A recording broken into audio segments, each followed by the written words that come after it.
దేవుని యొక్క వాక్యము మనం వింటూ ఉన్నప్పుడు ఏదో విన్నాము, ఆదివారం వచ్చాము, దేవుని యొక్క మాటలు విన్నాము, వెళ్ళిపోయాము అనే విధముగా కాకుండా దేవుని యొక్క వాక్యాన్ని మన జీవితాల్లోనికి ఎప్పుడైతే మనం అప్లై చేసుకుంటామో, దానిని మనం ఎప్పుడైతే మన జీవితంలో చూపించడానికి ప్రయత్నం చేస్తామో, దేవుడు కూడా మనకేం చేస్తాడంటే సహాయము చేసి మనము ఆత్మీయతలో మరింత ఇంకొక మెట్టి ఎదగడానికి దేవుడు కృప చూపుతారు. హల్లెలూయా. ఒక స్టూడెంటు స్కూల్కి వెళ్ళినప్పుడు లెక్కల మాస్టర్ ఏం చేస్తారంటే లెక్కలు చెబుతారనమాట.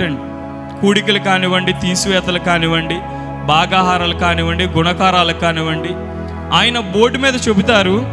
చెప్పి అమ్మ మీరు ఇలా చేయాలి, ఇలా చేస్తే మీకు వస్తుంది అని చెప్పేసి వారు చెప్పిన తర్వాత మనం ఇంటికి వెళ్ళిపోయి మామూలుగా యథావిధిగానే తిరిగేశారనుకోండి, తిరిగేసి మరుసటి రోజు వచ్చారనుకోండి, సారు చెప్పిన పాఠాలన్నీ కూడా అసలు ఏం అర్థం కావు మరుసటి రోజుకి.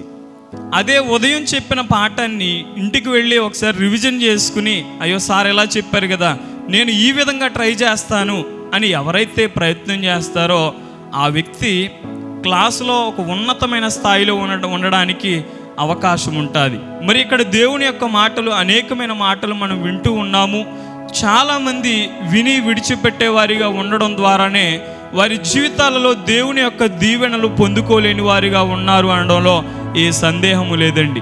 కానీ కొంతమందిని చూస్తూ ఉన్నప్పుడు వారు శారీరకంగా వర్ధిల్లుతారు, ఆత్మీయంగా వర్ధిల్లుతారు, వారు ప్రార్థనలో వర్ధిల్లుతారు, వాక్యము చదువుటలో వర్ధిల్లుతారు, దేవుని క్రియలు జరిగించడంలో వర్ధిల్లుతారు అని వారిని చూసినప్పుడు మనకి ఎలా అర్థమవుతుంది అంటే, వారు ఇక్కడ విన్న వాక్యాన్ని విని విడిచిపెట్టేయకుండా ఏం చేస్తారంటే తమ జీవితాలలో ఆ మాటలను ప్రతిక్షేపించుకోవడానికి, లేదంటే విన్న వాక్యాన్ని క్రియారూపం దాల్చడానికి వారు ప్రయత్నం చేస్తూ ఉండడాన్ని బట్టి దేవుడు వారికి సహాయం చేస్తూ వస్తున్న కారణాన్ని బట్టి వారిని అంచెలంచెలుగా దేవుడు ఆశీర్వదిస్తూ ఉన్నాడు. హల్లెలూయా.